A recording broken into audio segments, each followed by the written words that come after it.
All right, recording is started. All right, good evening and welcome to the November 15, 2023 meeting of the Form-Based Code Area Working Group. We are holding my name is Daniel Weir. I am the working group chair. We are holding a virtual public meeting tonight and all participants with us are joining remotely. I'd like to orient everyone to the virtual environment and cover a few specifics about how tonight's meeting will run. Today's meeting is available to join from the Form-Based Code Area Working Group webpage, the county's events calendar, and at the top of tonight's agenda. Additionally, there's a dial-in phone option for those who wish to use it. If anyone loses internet connectivity during the meeting, please reconnect with us by phone. Please keep your video turned off and your microphone muted until you're called upon, and turn off sound to any other devices around you to minimize interference. These tools are located as icons on your toolbar. If you do not see the toolbar, try tapping or clicking on the center of your screen and it will pop up. When you are called upon to speak, unmute yourself by clicking on the microphone icon that is located at your command bar. The moderator does not have the ability to unmute you. If anyone is dialing in by phone, I don't believe that's the case, but if anyone is, you use *6 to unmute. And when you're finished speaking, please remute yourself to speak. Tonight's meeting is, the meeting chat is active for participants who need technical assistance only. And the meeting chat should not be used for discussion, for public comment, for questions about agenda items, or requests for more information. All public comments must be shared verbally for the record during the assigned public testimony periods. Additional notes for the members of the area working group. If you wish to be recognized to speak on an item, please turn on your video feed and leave your microphone muted. I'll use the video feeds that are on as an indicator of who would like to speak. Once you've been recognized, you may unmute, and once you have completed speaking, please turn your video feedback off. Do we have any commission members who are just with us by telephone? Going once, going twice. Additional notes for any public speakers who might be here. You'll be called upon to speak at the end of the meeting. You'll be muted when your time is concluded. And finally, tonight's meeting is a public forum. Today's meeting will be recorded and posted to the county website. All information associated with tonight's meeting, whether written or spoken, is subject to Freedom of Information Act requirements. I am going to have Ms. Sontag introduce the agenda items, and then we will go around the table, so to speak, and introduce ourselves. All right, so the first item this evening will be the Barcroft Section 4 renovation use permit. And then as the second item this evening, we'll be covering the green building standards update to both the commercial and neighborhoods form-based codes. So as far as a round of introductions, I'm Olivia Sontag with the Arlington County Planning Division. And I'll pass it off to Matt. Hey everybody, Matt Matusek with the Arlington County. And we have Andrea. Hi, it's Andrea, and I'm interning with the Planning Division. Thanks for having me here. Welcome, Andrea. I am Linda. I'm going to call on you because you're on the top left of my participants, and then you can hand it off, or we can do popcorn. Linda Dye, representing Douglas Park Civic Association on the advisory working group.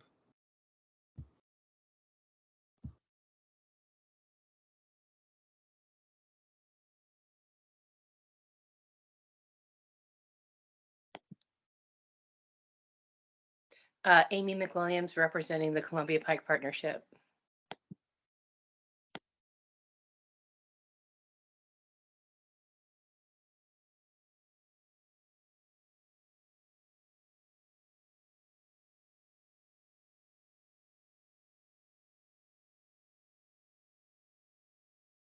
Any other AWG members? Hi, I can go next. Kathy Guernsey, representing Columbia Forest Civic Association. Good evening, everyone. Good evening. Thank you. Good evening. I'm Michelle Stallhead with the Penrose Civic Association. Good evening. Thank you, Michelle.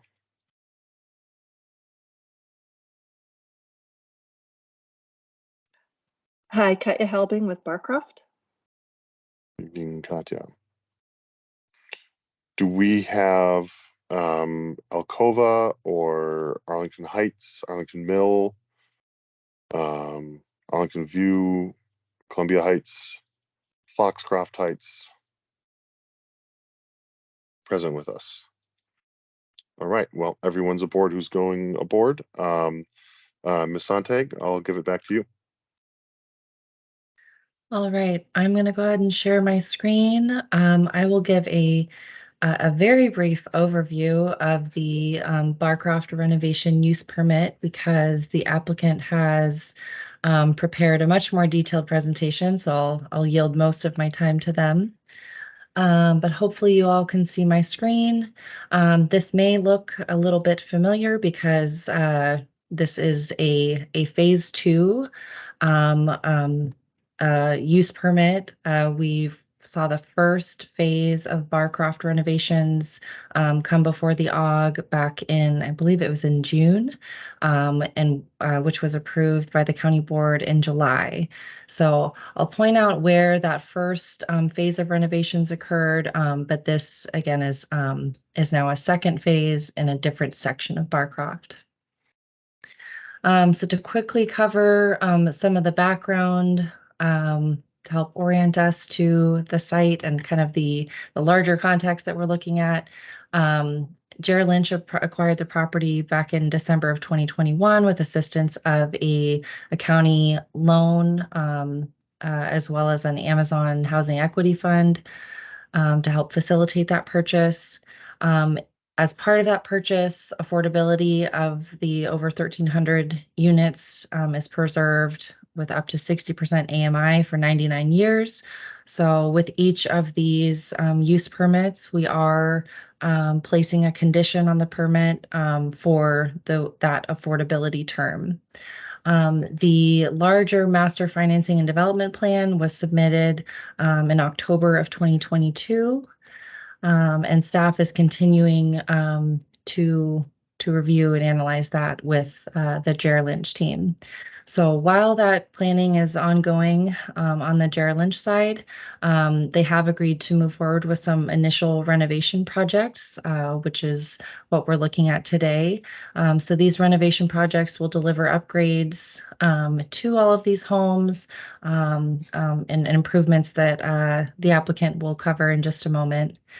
So this will allow some of these renovated units to come online in the near term as the remainder of the site is being planned for. And then it's important to note that all of these renovation use permits that we've seen and will continue to see are located within the designated neighborhoods form-based code conservation areas. So they are not envisioned for redevelopment. So the Jared Lynch team is going to be completing some on-site relocation throughout the process as required by the county. And I believe that's why we're seeing these use permits come forward in smaller chunks so that the tenants can be relocated on-site during the renovation of each of these use permit phases. So they will be able to be accommodated on the property while those renovations take place, and there will be relocation services offered by the Jared Lynch team at no cost to the tenant. So some of the communication that's occurred recently, there was a tenant town hall held on October 17th. In addition to the continuing monthly meetings that are held for residents, I believe there's another resident meeting coming up on December 4th. So information will continue to be shared with residents and give them plenty of time to prepare for the disruption of relocation, including a required 120-day notice. That's part of the conditions of approval placed on these use permits. So just a quick kind of coverage of where we are within the Columbia Pike form-based code boundaries. The yellow on the screen shows where the commercial centers are. In this case, most of the Barcroft property is contained within the neighborhoods area in blue. The specific site that we're looking at is shown in this red triangle on the screen. And then the previous use permit, I don't know if you all can see my mouse, but is up just kind of north of where this South 4 Mile Run Drive text is shown. So taking a closer look at the central subarea regulating plan, again, outlined here in red is the subject property that we're taking a look at. The previous renovation property was just, I guess, where are we looking here? Just west of South George Mason Drive in this area on the corner of South George Mason Drive and South 4 Mile Run Drive. And it is within a designated conservation area, as you can see in this lime green color throughout the property. So again, I'll just quickly highlight this because Lauren's going to go into this in more detail. But this particular use permit covers 3 separate buildings. There are 77 2-bedroom units contained within these 3 buildings. The proposal includes renovating 4 of the existing ground floor 2-bedroom units into type A 2-bedroom units. So they'll be accessible, including accessible parking spaces located just outside the entrances of those units. This request also includes a request for modifications for existing buildings to remain, which includes a modification to the parking and to the standard setback requirements. So some of the sections that we've reviewed in our review of this use permit include the conservation areas, again, those allowable modifications, the required review by the HLRB because they're within those conservation areas, and to ensure that any renovations are meeting those conservation standards via that HLRB review. So additional considerations as we review these use permits are the ongoing planning for the master financing and development plan, continued community engagement that Gyre Lynch is completing, and planned community engagement for that MFDP. And then we are including conditions about future site-wide and streetscape improvements that will occur with that larger MFDP process in the future. So a quick highlight of the schedule. The item went to the DRC back in early September. It's now been to the HLRB twice to review all of the proposed renovations. And it's scheduled to go to the Planning Commission early December, Housing Commission on December 7th, and to the County Board on December 16th or 19th. And with that, I will stop sharing and pass this off to Lauren. Thanks, Olivia. Share my presentation. Can you all see that? Yes. Okay, great. Hi, everybody. Good evening. I'm Lauren Riley with Walsh Colucci. We represent the applicant here, Gyre Lynch Real Estate Partners, with this second renovation project. And I'm joined tonight by Greg Ward with Gyre Lynch, and then other members of our design team are online as well after the presentation if you have any questions or comments. And so, as Olivia mentioned, we were last before you all with back in April and June of this past year with a phase 1 renovation project, and that was approved by the county board in July.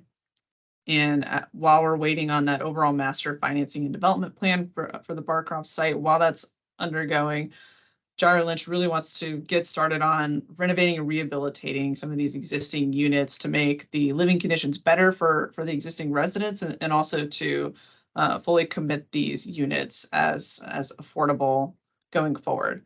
And so these renovation projects that we've that have been approved before that are coming forward, they will include upgrades to the interiors of these units as well as to the exterior and the landscaping. And it's that exterior revision piece that requires the form-based code use permit process.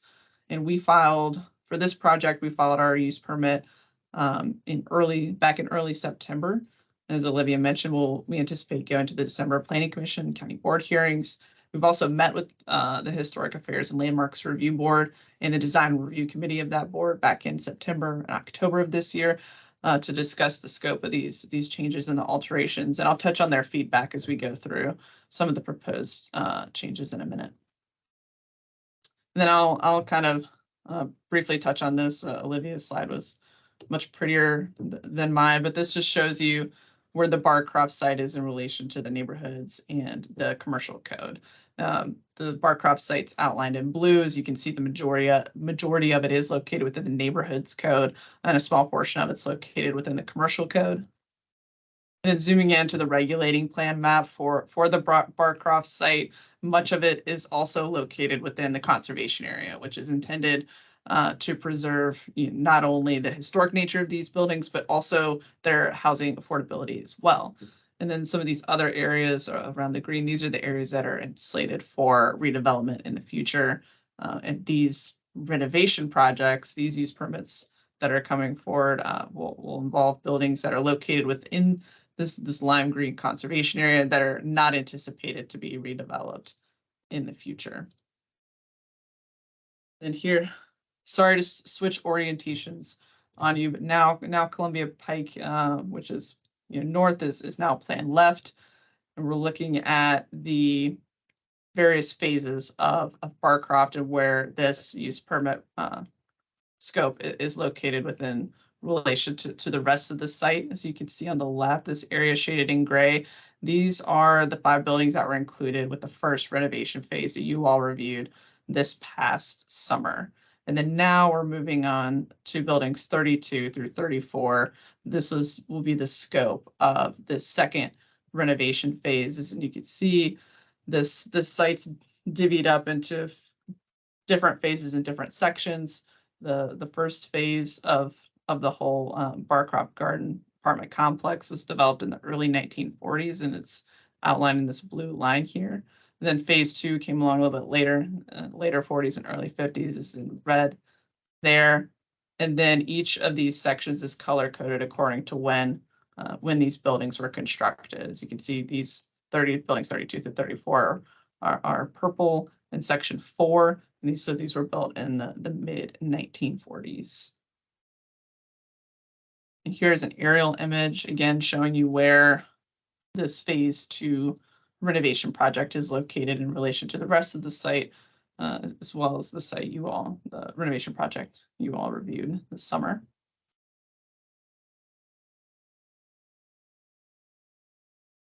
Then here's some photos of the existing buildings. This is building 32 there, which is kind of further up on South George Mason Drive. You can see the interior landscape courtyard here and some of these existing facades with the ornamentation there around the entrances.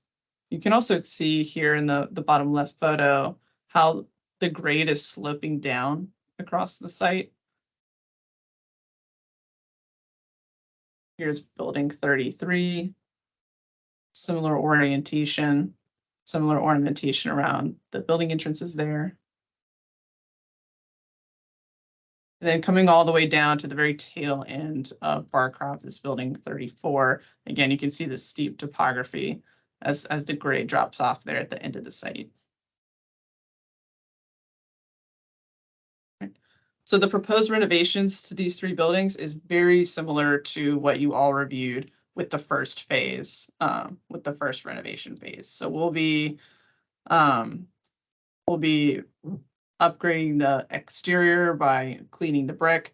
We'll be replacing those older PTAC and boiler systems within the building, upgrading with more modern heating and air equipment. And so that'll require, taking out some penetrations in the front elevations and infilling those with brick to match. It'll also involve new penetrations in the rear of the buildings to accommodate for venting. We'll be repairing and replacing exterior fixtures. We'll be replacing these asphalt roofs with new roofs to match. And then we'll also be replacing some of those basement metal windows with vinyl windows to match the existing building. And then in terms of alterations, we'll also be taking 4 units there that are on the back of building 33 here, and I have a more detailed site plan to show you in a moment. But we're taking 4 units on the back there and making them type A accessible units. And in order to make those units accessible, that necessitates some other changes to the parking lot location, the parking lot layout there, as well as adding in some new pathways and ramps to get people up, to get those folks up to those ADA units. Here's an illustrative site plan of the proposed changes, focusing on, building 33 and those changes we're making around those ADA units. You can see the location of those 4 entrances here. We've put in some new pathways so that folks can enter those units easily from the parking lot. Up here, there'll be some new ADA ramps to bring people up to grade so that they can enter these units at the finished floor elevation. We'll also be adding a new proposed amenity area similar to what we were doing with the first renovation project. We'll add some outdoor gathering space that'll be accessible to these residents in these 3 buildings, and in particular, those residents of the new ADA units. And then lastly, we'll also be providing, we'll be moving the trash over here and providing a new enclosure for it within that parking lot. Then here's some elevations of those new ADA entrances on the back of building 33. So currently there are windows right here where these doors are located. What we'll be doing is we'll be taking those windows down, further down, to create a doorway entry for those residents. And we've created these ramps to get them up to grade. And we met with the HLRB and the DRC on these items in September and October. We focused primarily on the treatment of these entrances, the canopies on the building, and the railings. And our original submission actually included some railings and guardrails here, but we were able to work with the grade to actually eliminate the need for those. So because we've made those ramps, we've lessened the slope of those ramps, so it's easier for folks to get up to those units. And then we also discussed the rear canopies here at these back entrances.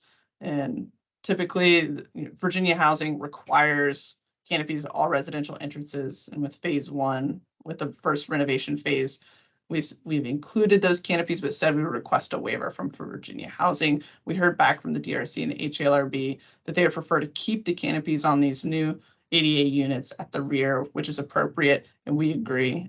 We propose to keep these here and not request that waiver. Here's another image, so you can kind of see in 3D how these new ADA entrances will be treated.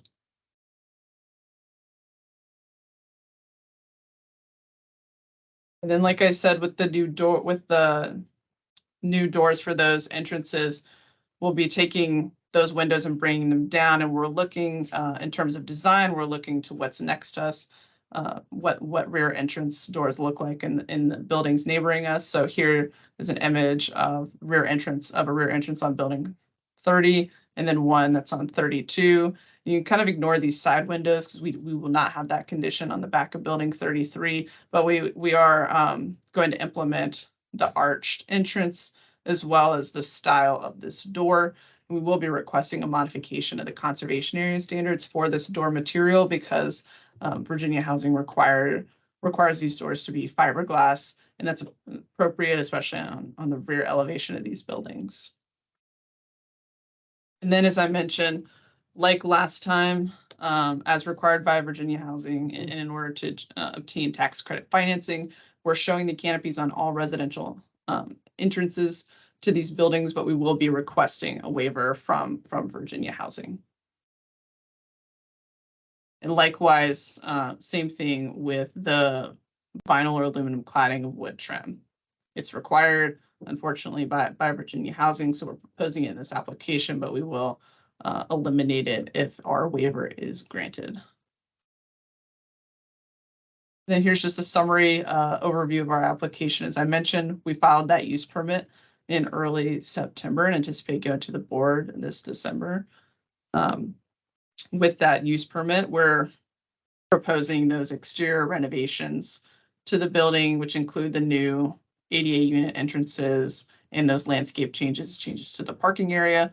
We'll be requesting modifications of the form-based code to allow those modifications of the required setbacks in the parking to allow those existing conditions to remain. And then we are requesting modifications of the conservation area standards to allow those basement windows to be vinyl to match the existing building, to allow those new wall penetrations on the rear elevations for those heating and air equipment, as well as the ADA unit entrances, as well as a modification, the conservation area for the fiberglass door.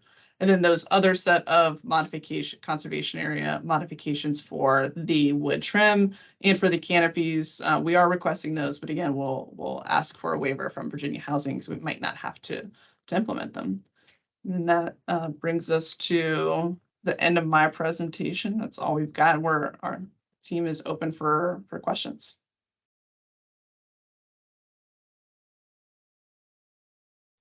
All right, thank you for that excellent presentation.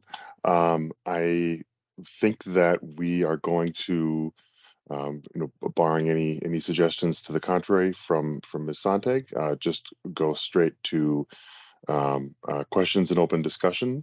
Ms. Sontag, we are advertised until 8:30. Is that correct? 9 o'clock typically. Until 9 o'clock. Okay. And so I am going to I'm going to take this pretty free form until about 8:15. At that point, I'm going to say we need to move on to the next topic, and then I think that 30 minutes is going to be sufficient for the next topic, and then we'll have some time for any public comment for both items together at the end. So that all being said, I'm just going to go through. I don't see. One more time, I don't see Mark, Noreen, Ed, or James.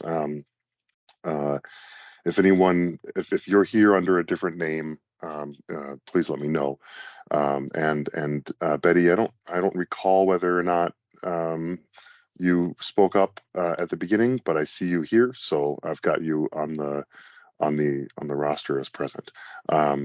So I'm talking until I see someone's camera light up. As a reminder, if you have a question, there we go, Ms. Siegel. And then I see Linda Dye. So it's going to be Betty, and then Linda, and then Catherine. But the rule is that I ask you to light your camera up, but I actually do. I appreciate the team's raise hand tool as well, insofar as it gives me a list, and so I'm gonna ask us to use both the raise hand and the turning on your camera, just so that way I have that information. But Linda, I'm still gonna go to you before Catherine, and then Michelle. Back to you, Betty. Sorry. No, that's okay. Of course, I'm always excited when I see accessibility mentioned. I do like calling things properly, and so these are accessible entrances. They're not ADA entrances. They may be required by the ADA, but that's probably not the way to label things. I'm curious about a couple of things given the age of the buildings. One, will the doors be made to be 32 or 36 inches wide? And will the doorknobs also be adjusted so that they're not round handles, but levered?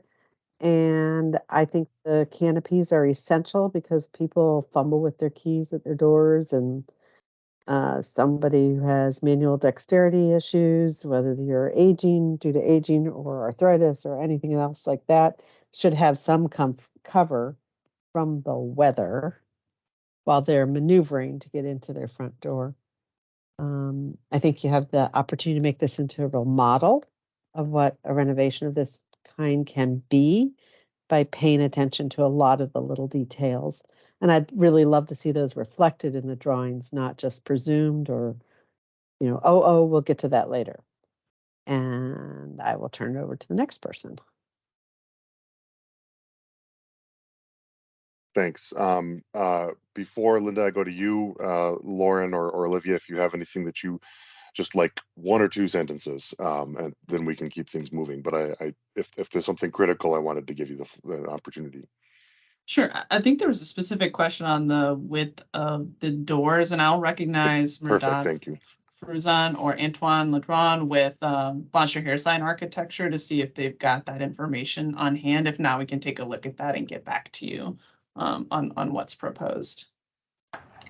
Yes, the doors are code compliant, and based on the codes, they have the correct width, which is 36 inches.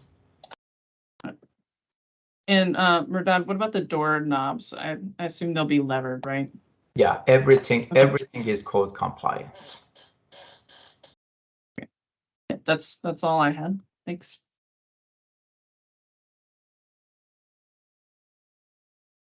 All right, thank you. I think that I said that I was going to go to Linda next, and so as long as that's what I said, Linda, I'm going to go to you next. Okay, thank you.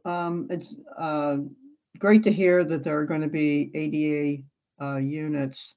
Just one point, when I was going through the materials in the applicant presentation on number 9, in the text, it says that you're converting 2 units in the rear of 33. It's very clear you're doing 4 because it says 4 on slide 10. But for some reason in the narrative on slide 9, it says you're only converting 2 units. So FYI. In the applicant materials, page 8, sheet C07, concerning the service drive, in particular, the section AA view. That was a very interesting thing to check out because it shows that the existing parking lane is only 6 feet and the existing travel lane is only 7 feet. And the note on this item states that no improvements are proposed. So I'm wondering, physically, how do the vehicles maneuver long-term through this area? Whether it's, can you restripe, or is it unfortunately a situation where you'd have to actually do some construction and you wouldn't be able to just restripe to enhance this? But a parking lane of 6 feet and a travel lane of 7 feet, I don't know how they deal with it today. So I'm just wondering if that can't be rectified, especially since we're talking long-term improvements for the whole complex. Page 12, sheet C10, the RPA and floodplain. I'm curious if the project overall, are you all facing any particular challenges with regard to the RPA and the floodplain, since it's quite extensively delineated on page 12, sheet C10. Are there any particular challenges? Linda, would you like Lauren, us I'll to let you get started with all jump? those and then. Okay, sure. Yeah, I'd like to think we have Jeff Krups with VICA. If Jeff, you could jump on and speak to the widths of that parking lane and travel lane and that's interior to this site. I think we're limited with the current width of that street right now and what we can do with it. But Jeff, do you want to talk about how cars maneuver through there today? Yeah, good evening. Yeah, this is Jeff Krebs. I'm a landscape architect with VICA. I was having difficulty following exactly where you were referring to, but the long and short of it is as Lauren described. All of these existing travelways are existing, and there is really no horizontal room to expand them. So the fire marshal presumably can do what he needs to do in the space that he has allotted, and there are no.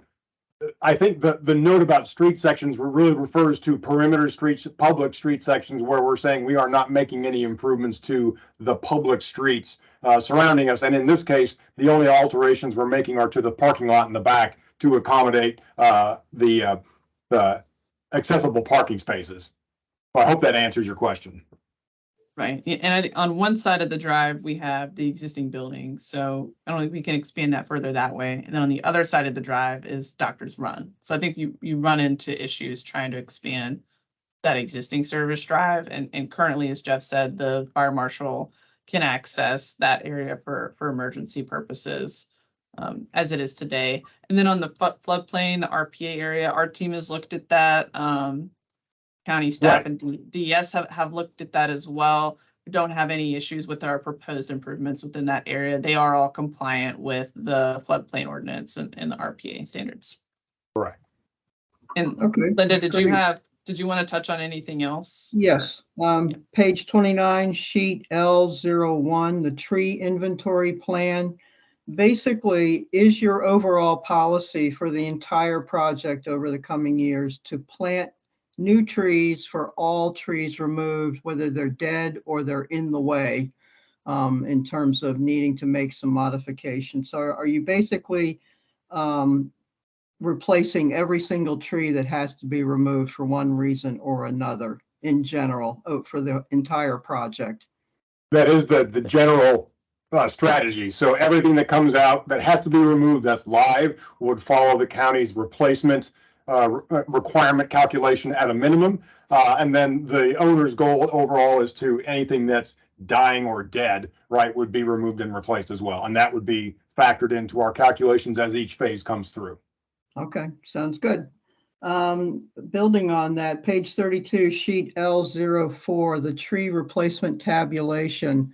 Can you please explain the formulas that are shown? Because I was trying to figure out, I don't know that I've ever seen these formulas before. I guess we just never have been presented with them on any of the projects we've looked at. So can you just explain what these formulas are in terms of coming up with the total number of trees that you're going to replace and what the new numbers are? So you're looking at sheet L04, is that correct? L04, yes. Okay, yes. So there are a couple different calculations for trees that are to be removed. Earlier in a couple sheets back in the set, there is a tree inventory done. And so sheet L02, if you look in there, on the second big column over, there are two trees right in the middle, 3654 and 3655. Those are the two trees that have to come out with this particular proposal. There is a formula that those numbers in those columns basically are multiplied together, which gives us a value and determines the number of replacement trees we owe the county based on that score. So a nice tree with a big healthy tree that we have to take down is very likely going to require more than one replacement, as is the case for both of these. There's a white oak that requires 3 trees to be replaced to meet that requirement. So that's the starting point. We go through, identify every tree on site 3 inches or greater and over, and then we run through this calculation for each one based on the limit of disturbance and the proposed work. That tells us which trees are going to have to come out. In this case, this is the big, the big oak we were talking about, and the hemlock sits right here, both of which are impacted by the accessibility improvements we're making there. So that gives us the number. We say, okay, we now, total trees to be removed. This is we're actually taking out 2 trees, right? So the 2 trees required a total replacement of 5. We're actually planting a lot more than that. So we're planting, the number of canopy trees, I believe, is 21. Actually, it's, let's see. Sorry, I have a different plan in front of me. I think we're 14 canopy trees, and then the understory trees, which are the smaller trees, which are equally important to sort of overall forest health. Those are calculated at 3:1. In other words, 1 removed canopy tree I would need to replace with 3 understory trees. So that's what that second part of that calculation is. We're proposing 21 understory trees, but we only get credit for 7 of them based on the county's standard formula. So that's how we get to the total of 21. So it's a little bit awkward, but that's how it works out. So we're planting well in excess of what we're required to plant, and that will probably be true as we go forward with each phase. Okay. All right. Last 2 things, general questions. Doctor's Run. Do you all need to do any repairs or stabilization?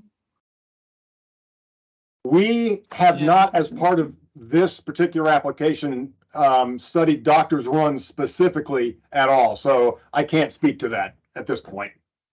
Okay. And that is, I think, basically it's a county facility, if you will. But I'm sure it will come up as we move forward through other areas within the project as well. Okay, so you haven't discovered anything of, we've got erosion, or something's about to collapse. You haven't seen anything like that. We haven't even looked at it, right? It's outside the scope of what we're doing so far. Okay. Final question. What kind of electric vehicle charging infrastructure do you have any plans to include anywhere throughout the property? So currently, we aren't proposing to put in new EV infrastructure in these existing buildings. I think that's something that we'll look at as part of the overall master finance and development plan, or with future projects, especially new construction. I think with these buildings are currently oriented, it might be difficult to run conduit out to those parking garage areas and provide electricity there. But we haven't studied that yet. I think that's something that'll come with the overall master plan. Okay, that's all I've got. Thank you. I have a follow-up question on the lane width issue. Am I right? Jeff, this might be for you, but Olivia, might be for you too. The 6-foot parking width does not include the width of the gutter. Is that correct?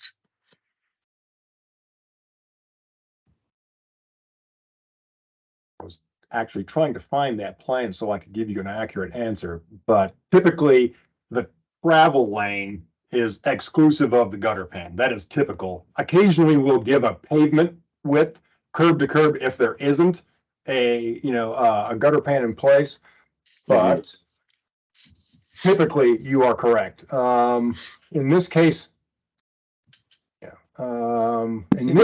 looks like, the 16 feet I'm looking at, looks like it actually is curb to curb. It's dimensioned as curb to curb, which is in the back of that building. And it does show that there is gutter on both sides, but so the travel way is a little bit narrower. So we're looking at section AA, the service drive. Yeah. I would really love to see that confirmed at some point, whether that's what is 22 feet curb to curb, or if that's actually 25 feet curb to curb, because that's going to make a big difference in the concerns, in the practical concerns, right? About vehicles negotiating it.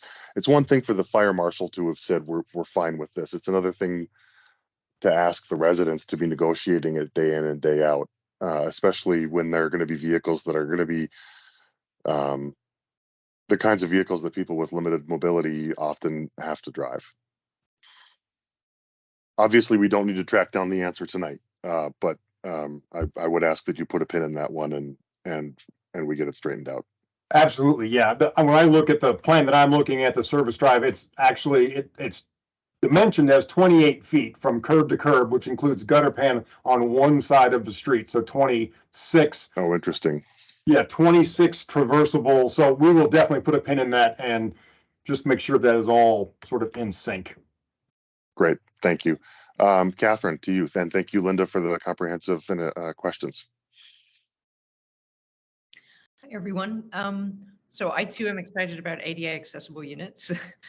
Betty had already addressed the questions that I had around door widths and the levered handles versus the sort of round ones that were in the illustrative photographs.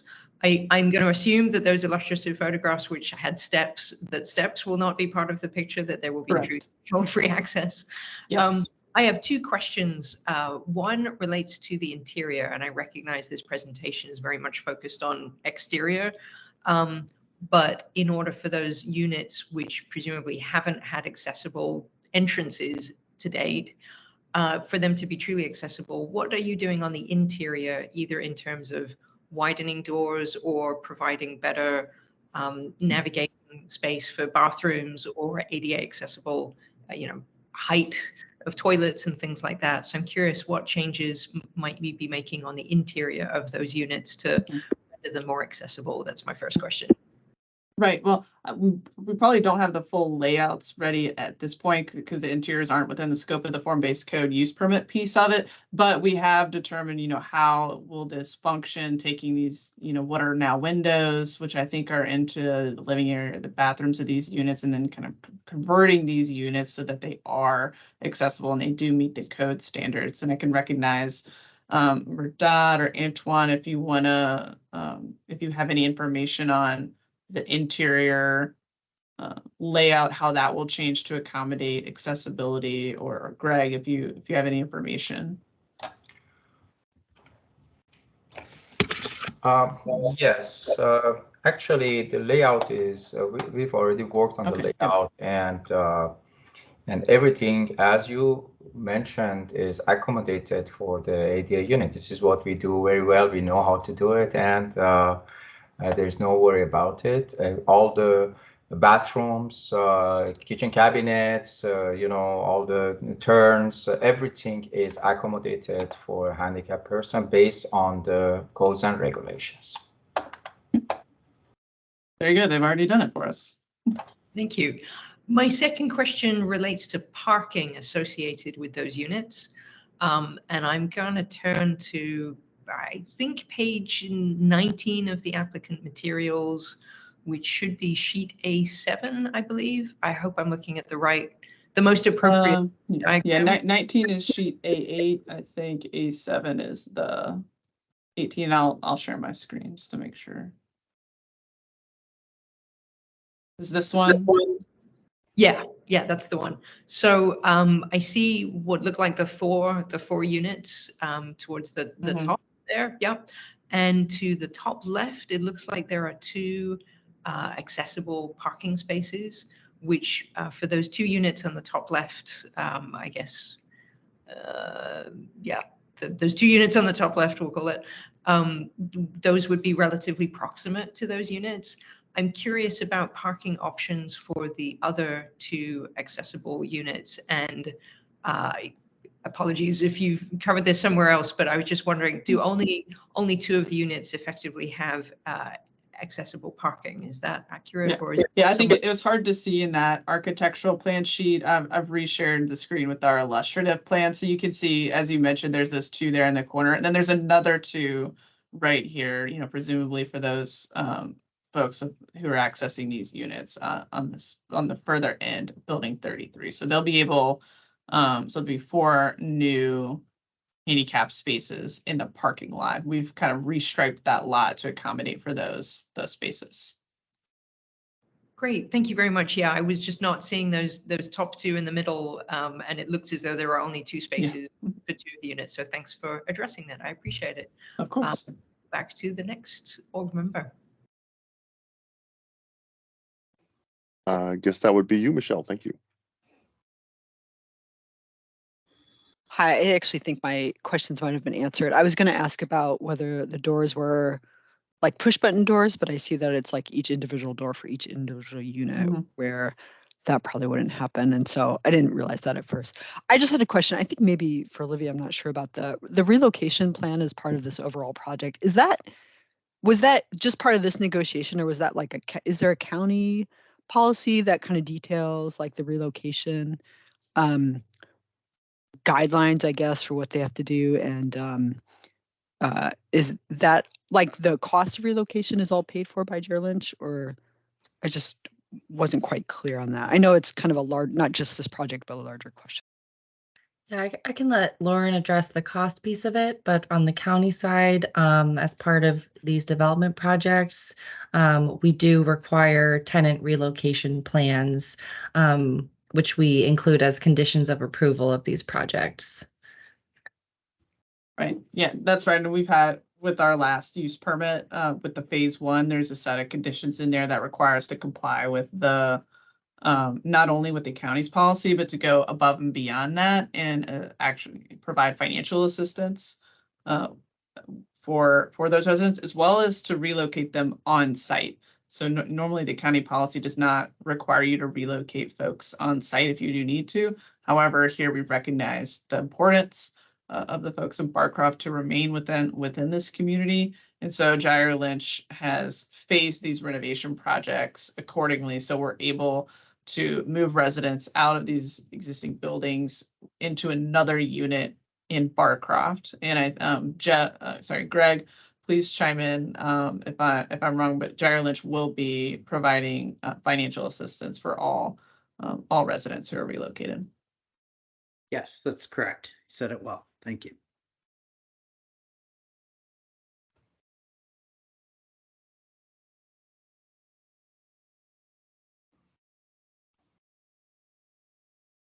I think I'm going to say that I think that that's nearly everyone.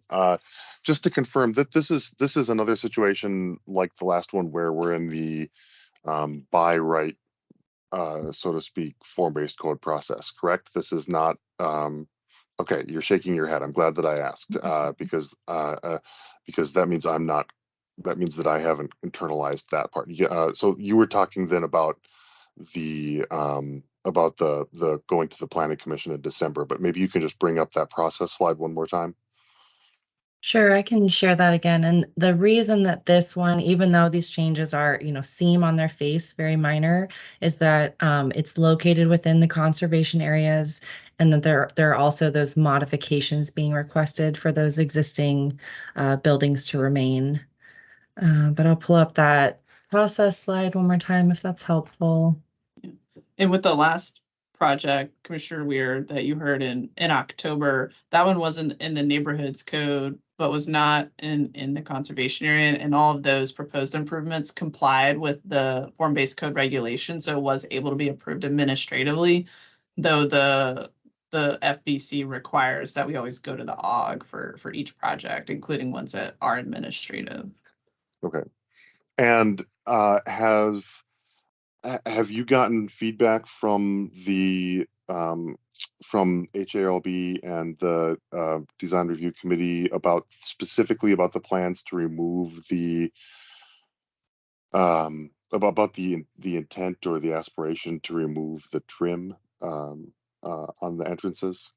Yes, and that was a big part of our phase one renovation meetings with the HLRB and DRC, and we've continued to discuss that throughout, that the proposed canopies on the front elevations and on entrances that are not accessible, we have to show those on the plans, and they have to get approved for tax credit financing purposes, but we will be, and we have requested a waiver from Virginia Housing on those. And so the HALRB and the DRC, do not recommend those improvements, the trim or the canopies, though they understand they're necessary for financing. However, we're optimistic that we won't have to make those alterations.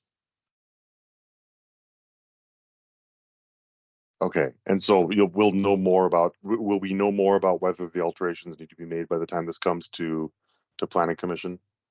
I don't think we'll know by the time this project gets to the December planning commission, because we weren't able to get that application we weren't able to get that financing application and the waiver request in the door until October. And so Virginia Housing is still in the process of reviewing those applications. I think, Greg, correct me if I'm wrong, but we're not anticipating to hear back on the waiver requests until mid to late December after the new year. Okay. That's right. We actually have a site visit with Virginia Housing the week after Thanksgiving to go over all of our Virginia Housing waivers. So that will really start that process, but I don't think that we'll know the answer, like Lauren said, until mid-December. So what we did on the last use permit is we brought both options before the board. We included them as attachments. So both are approved, and then we'll just wait to hear back on the waiver. Okay. All right. Great. That's a good way of doing it. It seems. I don't have any other questions on this point, unless there are any questions from anyone else on the AWG or any other items that that staff or the applicant want to bring up. We might be able to move on to our second item tonight? I'm not seeing any hands or cameras.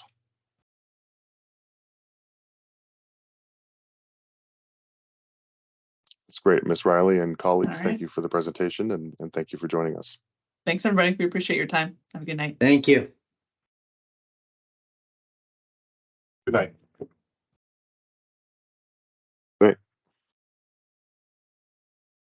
Good night. Thank you. All right, I will share my screen with the next item.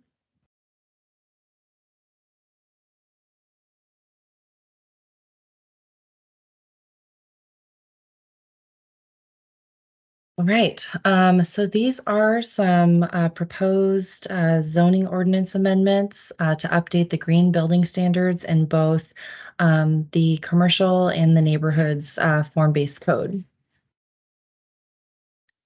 So when the commercial code was adopted in 2003, there were no green building requirements included, although we do require applicants to submit a certification scorecard as part of the submission materials. And we definitely encourage voluntary compliance with those certification requirements.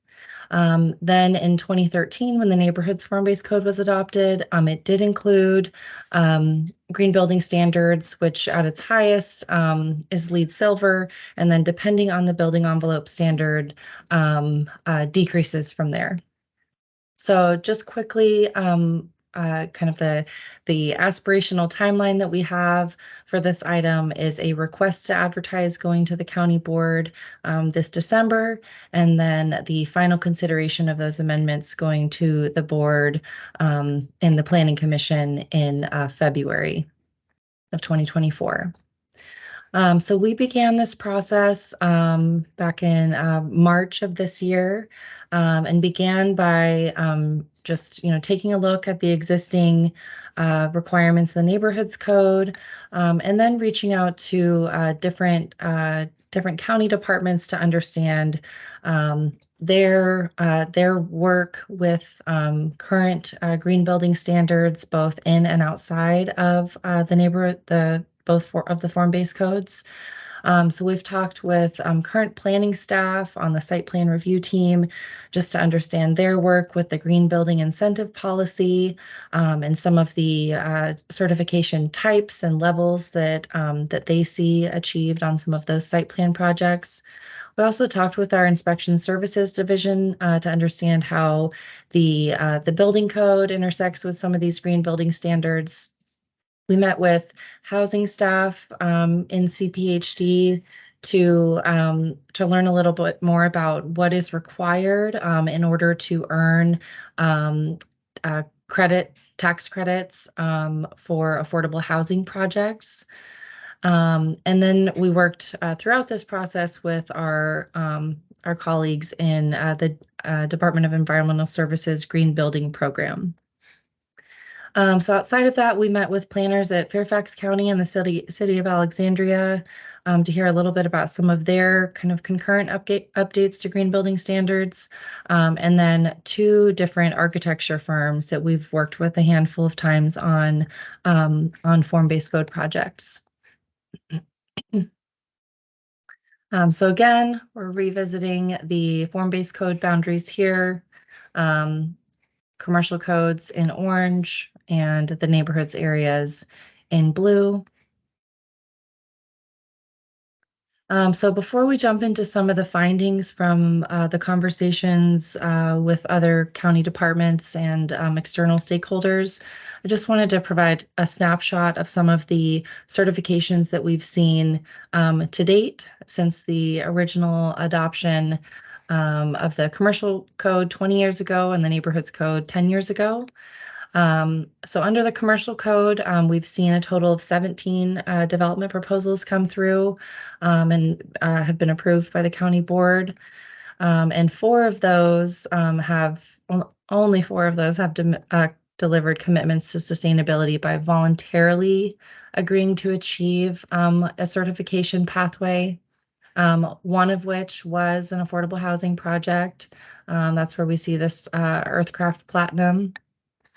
And then two recent projects who we alerted that these changes were these green building standards updates were forthcoming.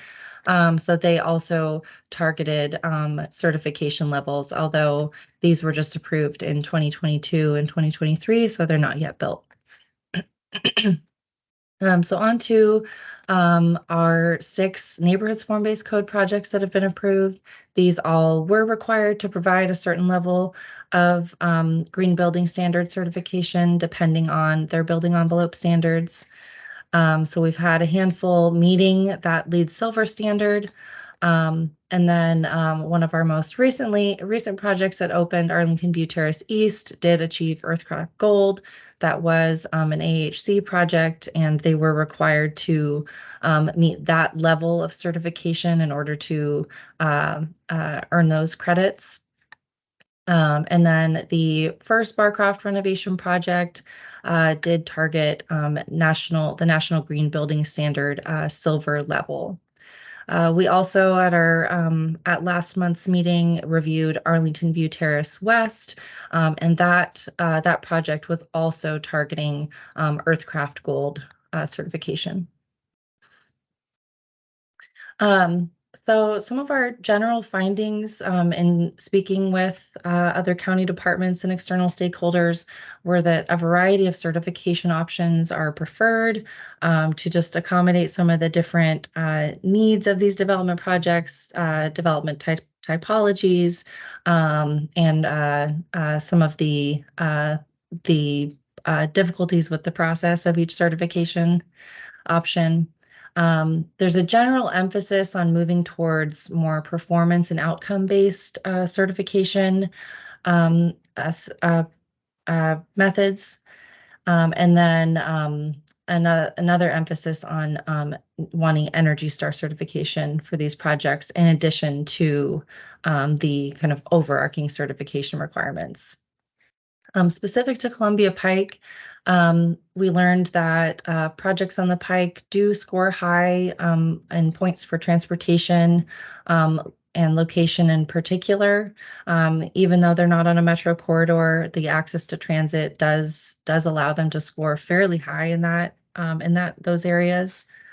They also score fairly high in the development footprint sections, open space sections, which under the form-based code, it does require anywhere from 15 to 25% of the buildable area as for open space, and then also higher points on in the rainwater management category.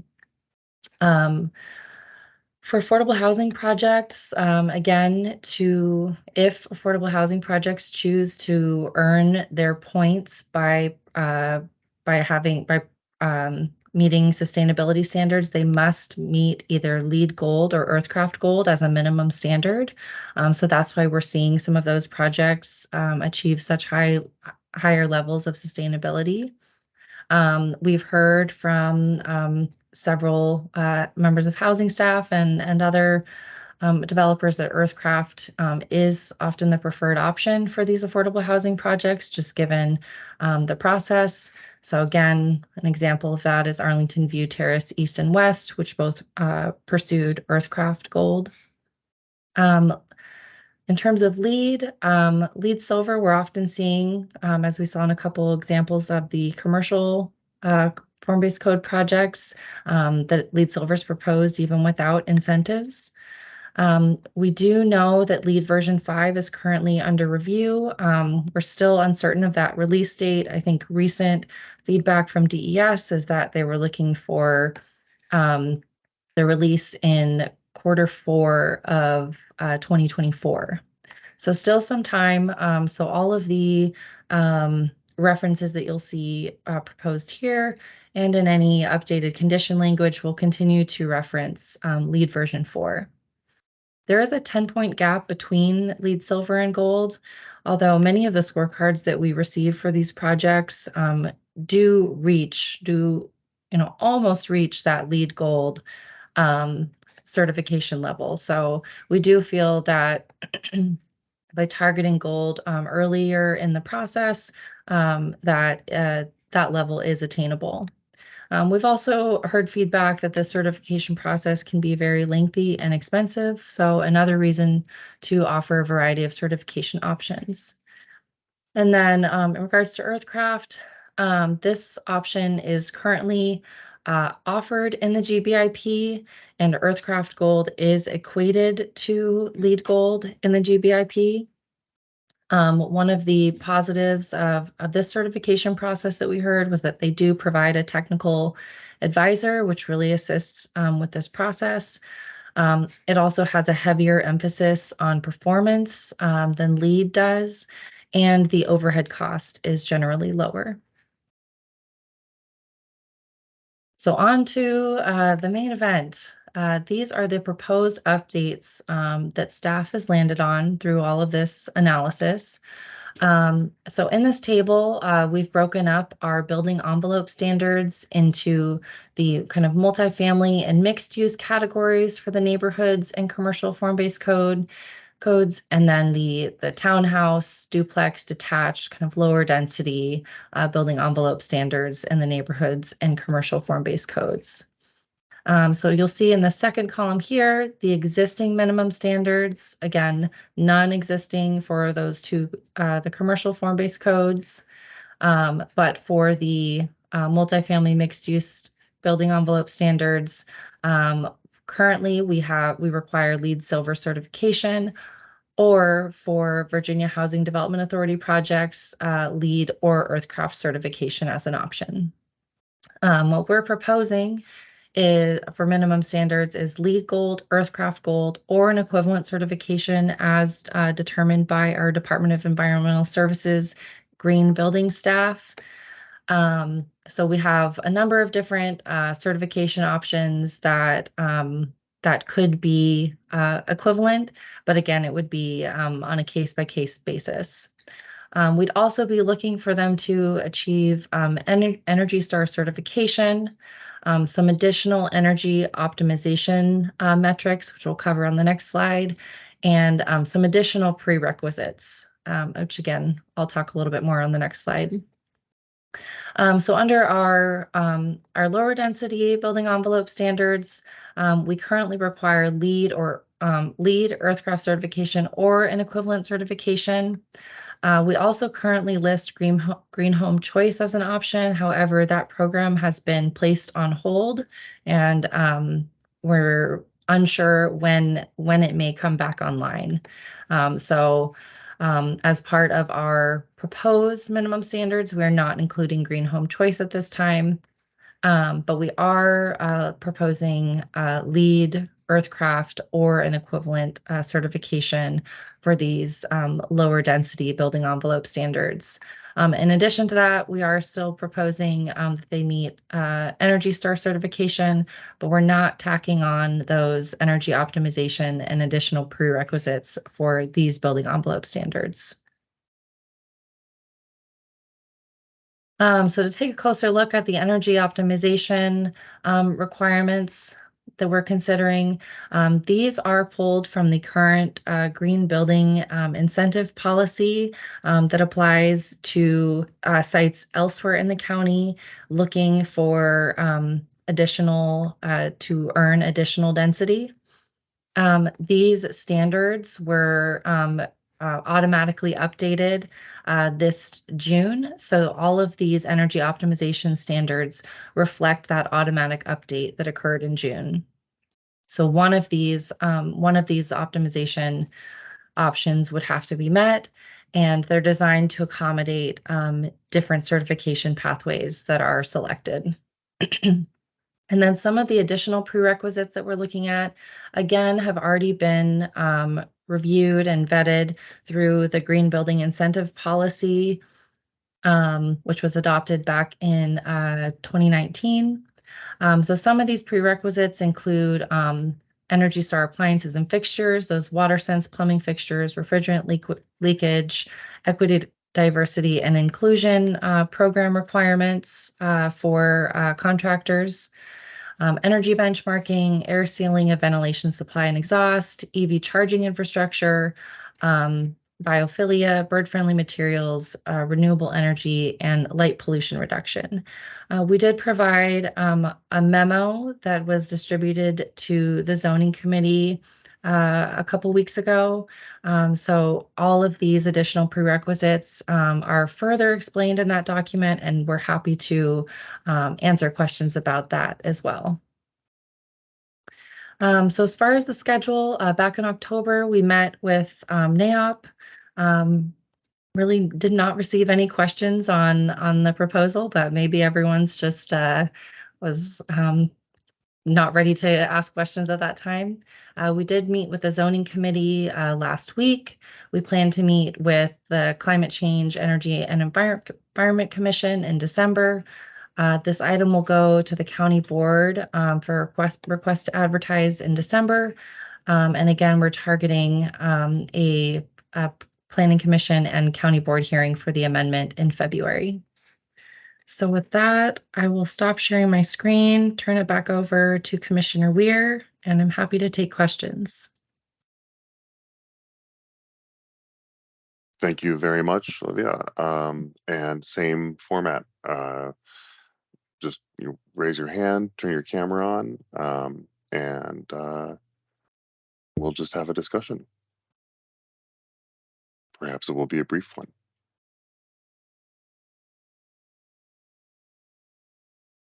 Michelle, thank you. I'll always chime in if we have to. I was just, I guess one thing, what did ZOCO have to say? I see the meeting summary and things aren't up from the ZOCO meeting. Did they have any, I'm just curious about that. They also had very, very few questions about this. I think the one item that the chair raised was just that there will likely be to anticipate questions about building electrification. We know that that's a topic that's come up quite a bit. But again, very brief discussion on this item there.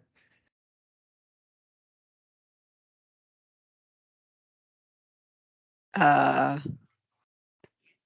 keep going. I just have a question. This is kind of a bigger question because I honestly just don't remember, which is with the certification process, like, and you probably said it, but I missed it. Like, do they actually get certified? I know LEED is expensive and yada yada.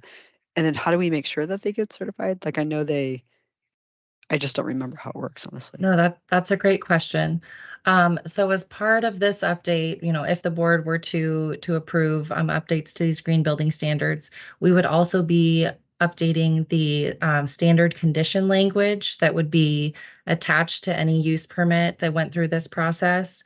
So as part of those conditions, it does require certain kind of checkpoints with different departments within the county.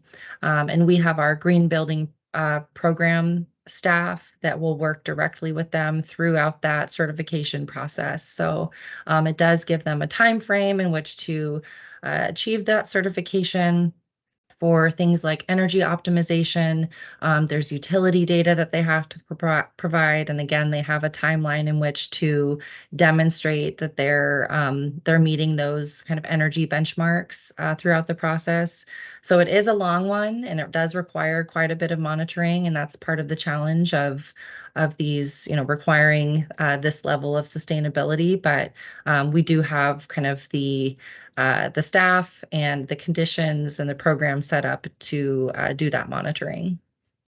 But at the end, it's not like we hold up their CO or something? Is it just like what if they don't make it or decide halfway through they've changed their minds or something? So it is tied to certain certificates of occupancy at certain checkpoints. But we currently have in our condition language a bond requirement.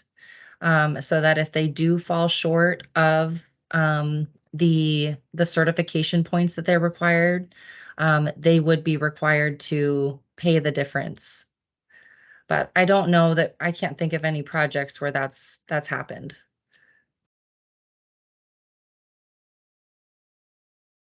Michelle, if you're good, I'm going to go to Amy, but your camera is back on, so I Sorry, want to you know, check in. one last, just on that Of course, line of please. thinking, the bond require, so no one's ever just left the money there.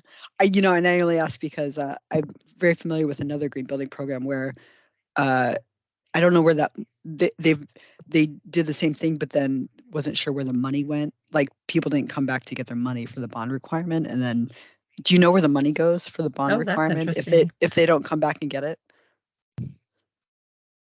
I'm not sure how that process works or where those funds are held. I think we typically have, people are typically eager to get their bond money back once they've met these requirements. I think the challenging part with this is in some cases, such as I believe the Energy Star certification, we can allow up to 48 months depending on what we're asking them to demonstrate. So it is a long process and can be a long time for those bonds to be held. Which again, just it's a challenge that is not unique to Arlington County. Other counties are struggling with the monitoring piece of this.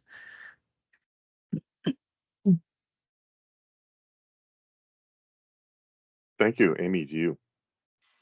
Yeah, I'm just curious how this process affects stuff that's already in the pipeline.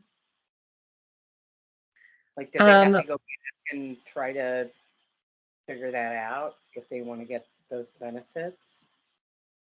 I'm going to see if Matt can jump in on this one briefly. We are continuing to discuss, when those projects would vest, but typically it's once the final filing has occurred, that's when a form-based code project vests. And that's typically around the time that the AWG is reviewing that final filing. But Matt, any other detail on that? Yeah, and that's an important distinction from the site plan review process, where the term they use to begin their process is final. So for us, it's a much later stage since much of the review is preliminary, done by staff.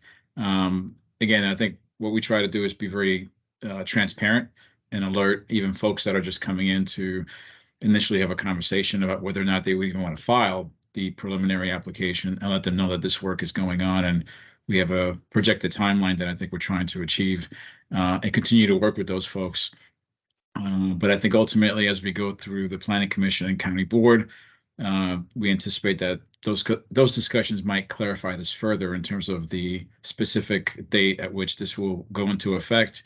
And in fact, by that point, if we still have some active projects, are they going to be meeting the same level of requirements? Okay. So somebody who's like halfway through the process, like, and this becomes part of their new requirements, like what does that look like for them? Or I guess my question is, more importantly, like is there a heads up of like, hey, 3400, we're looking at some standards that your initial plan hasn't met.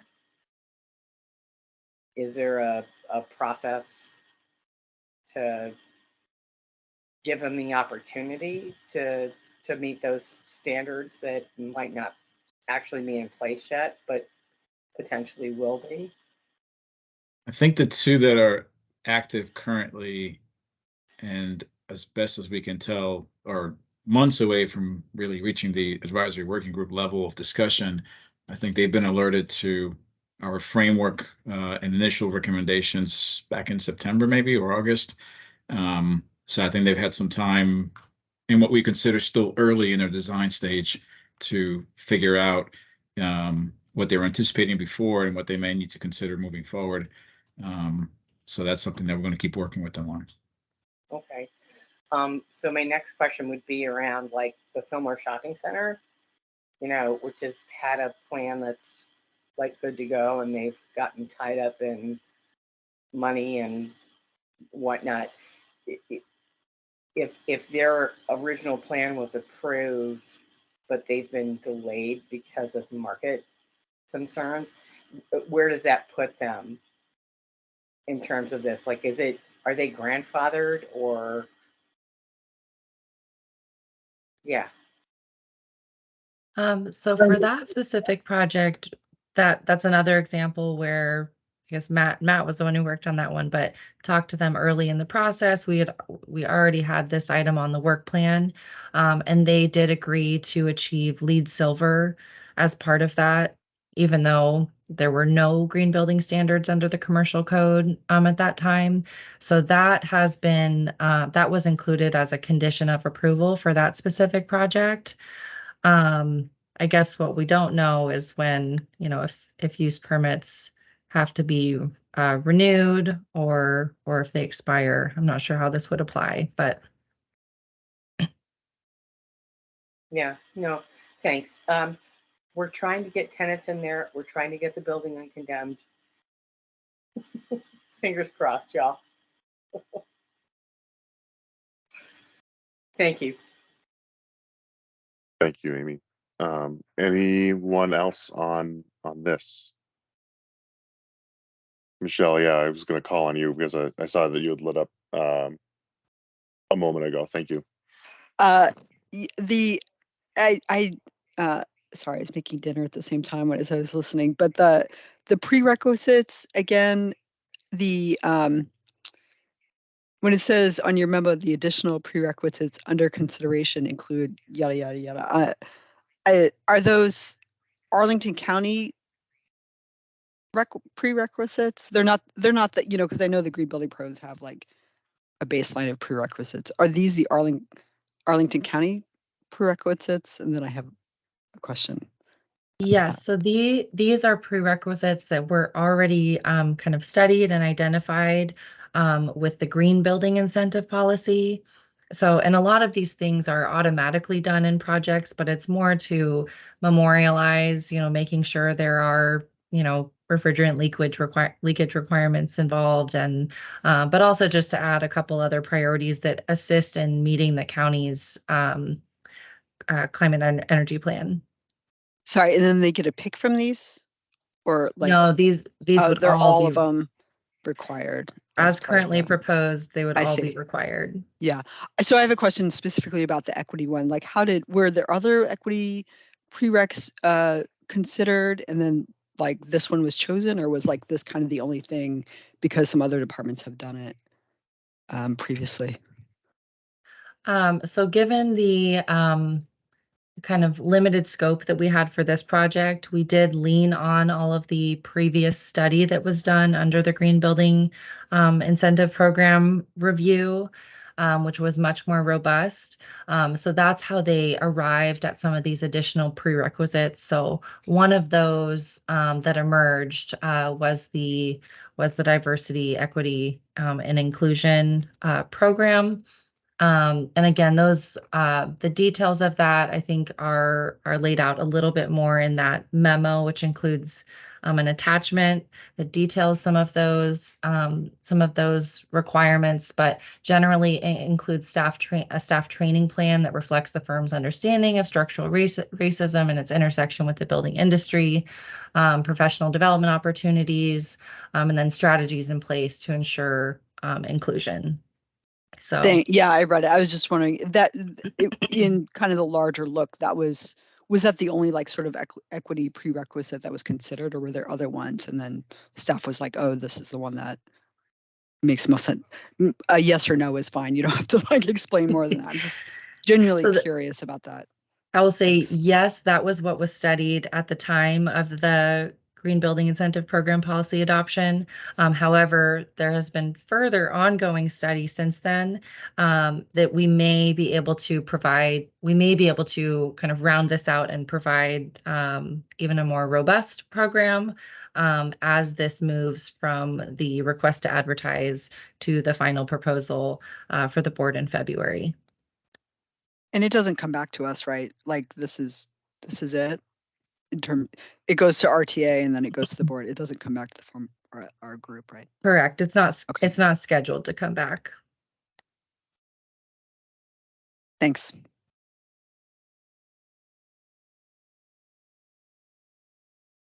All right. Well, thank you everyone for comments and questions and discussion. Unless there is anything else, Olivia, can you remind us when the next meeting is scheduled for? The next meeting is scheduled for December 13th. Let me double check. Yes, December 13th. All right. And unless there is anything important that I'm forgetting, Public yeah, comment? public. Oh, yes. Thank you. That's very important. Do we have anyone on the line who would like to give public comment? I am not seeing anyone. Going once, going twice. All right. Thank you for reminding me to hold that open. So now, if there's anything else that I am forgetting, we will be adjourned. And good night, everyone. And we will talk on the in December. Thanks all. Have a Thank good night, you. everyone. Thank you.